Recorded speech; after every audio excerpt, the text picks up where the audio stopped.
Hi there, I'm Jonathan. I'm Ren. I'm Justin. And we are Looking Forward.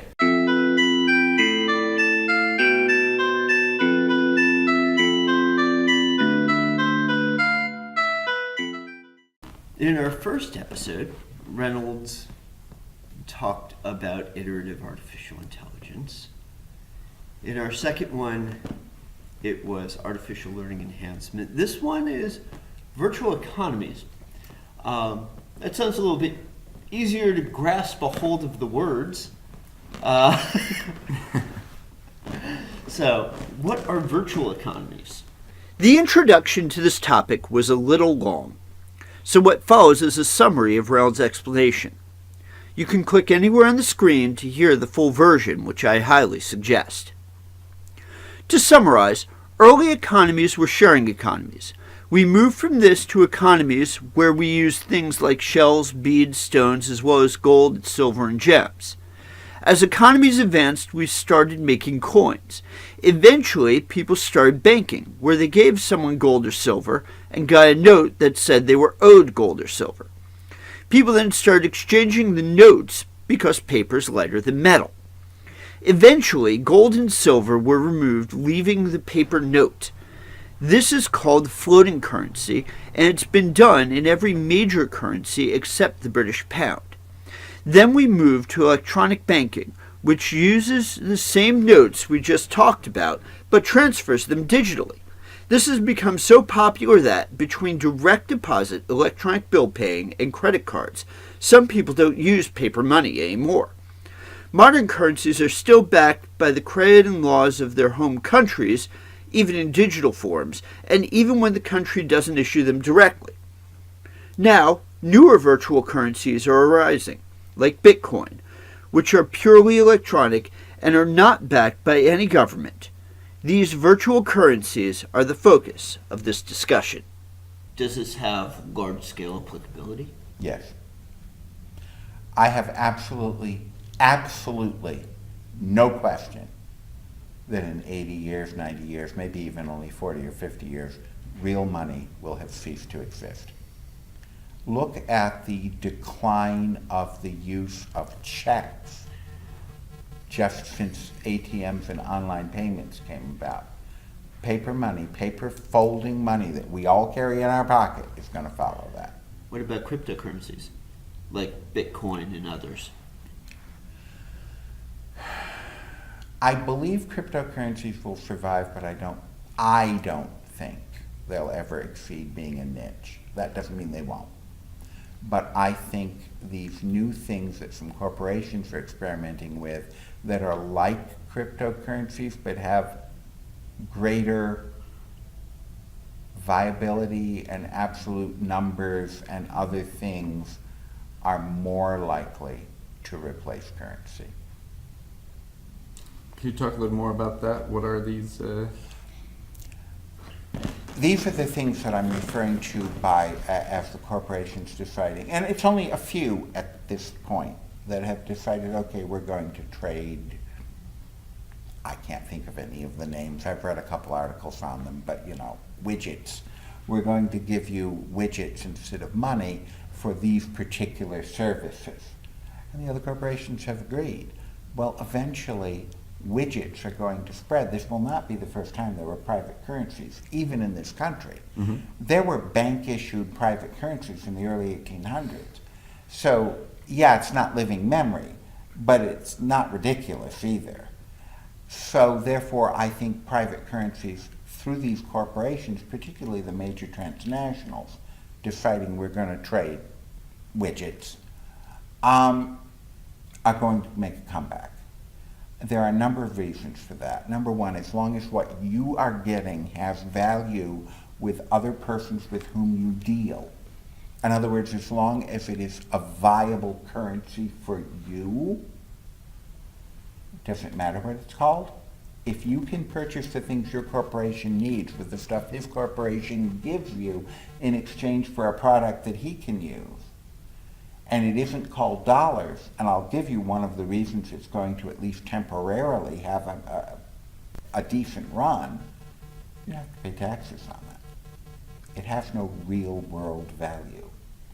So therefore, even though you give him 500 whatchamacallits, and he gives you widgets for them, and then you trade the widgets to, Fred over there, who gives you whatever it is you need to make more whatchamacallits, there's been exchanges, but there's been no money that changed hands. And that alone will encourage many manufacturers to use these types of currencies. I'm just trying to think on applicability, and Depends on how many people will accept it. That's always been. If no one would accept dollars outside the United States, their value would plunge. One of the things that gives American currency the power it has is that it's the reserve currency that everyone uses. If that went away, it would have a serious impact on our political economy. So if 10 companies are agreeing to exchange widgets, it doesn't have any significant effect. But what if it's 10,000 companies all over the world that are accepting widgets? It has an effect not only on us, and by us I mean the United States, with apologies to our viewers who aren't from the United States, but also on every other country in the world. We have an obligation to recognize this, because believe me, the futurists that work for the corporations know how this would work. I mean, I've thought about this a little bit, and there are some calls for the death of money. I do agree with you that as we move further and further into the future, that the role and the relevance of money, I think, becomes less and less important. And I do think that more and more goods and services are going to become free. I think that's the trend. That's the hope. Well, and we're seeing this trend, right? Faster, cheaper. This has been what technology is doing. In terms of, when in the course of human events, whether or not we're moving from globalization to truly, we've seen things like the Eurozone, maybe there'll be global currency, maybe it will be Bitcoin, maybe not. I think that, one thing that I've thought about is if Bitcoin, I think what it lacks right now is kind of that user interface. So it is very niche.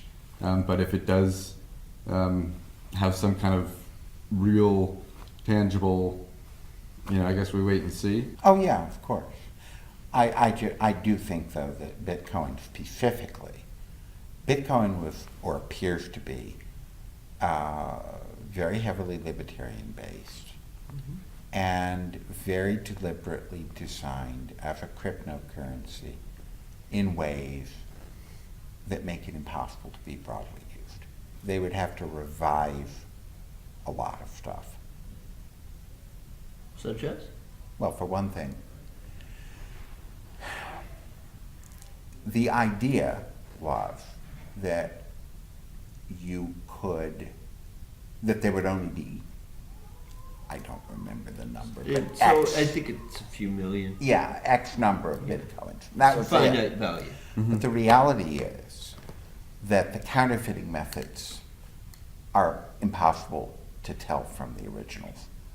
And that is the destruction of any currency. The idea was that the encryption was strong enough. And it isn't. Yeah, I found that dubious when I heard it. I don't know that the concept of cryptocurrency is something that is really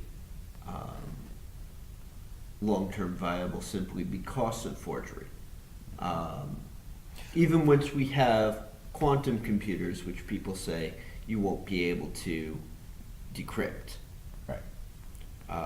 At that point, maybe, until 5 years later when quantum computer Yeah, encryption is defeated by a better quantum computer. Right, sure. No, I don't think there's any method of encrypting successfully, but I do think there are methods of,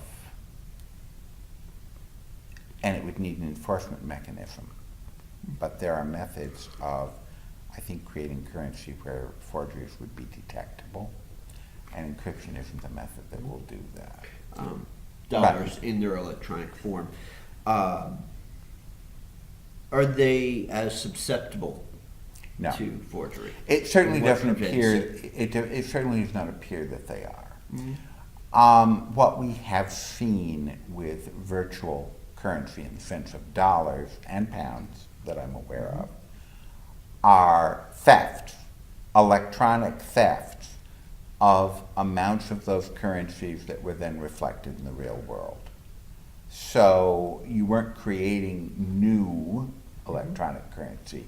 You were stealing existing electronic currency and then transferring it into physical currency. That, and considering how long they've had to figure out how to forge that, I have to believe that the fact that that's what they're doing instead of mass forgery indicates that the defenses on it are pretty thorough. So cryptocurrencies, you said that you had brought up subjects as warnings. Oh, yeah. In many cases. Is this a warning subject? Not specifically due to cryptocurrencies or even virtual currencies in general. I certainly hope that we retain the brains to continue to have a government and don't allow the corporations to take over. But that's my personal view. It's my personal view. Ultimately, if we allow a non-governmental currency to exist in a, that's not even the correct word, if we permit it to exist without any form of regulation, Mm-hmm. if we permit it to exist without taxation, it's going to, over time, spread more and more broadly because people don't want to pay taxes. If we allow it to replace, if we allow a private currency to replace public currency, then I think the people who print the private currency, who control it, not print it, but control it, will replace the people who print the public currency. Random tax question that probably neither of you have an answer for, but do we tax barter? Barter is so insignificant a portion of economic activity. We tax gifts. We tax gifts over a fairly high level. Right. Yes. But when you're talking about two corporations exchanging goods, you're talking about over a fairly high level. You are, but there's no mechanism. See, all these things depend on mechanisms that have been written into law. Right. There is no mechanism for this. It wasn't thought to be an issue until fairly recently. Well, thank you for watching. Like, share, subscribe, leave a comment, make a response video. You know the routine by now. And as always, keep Looking forward.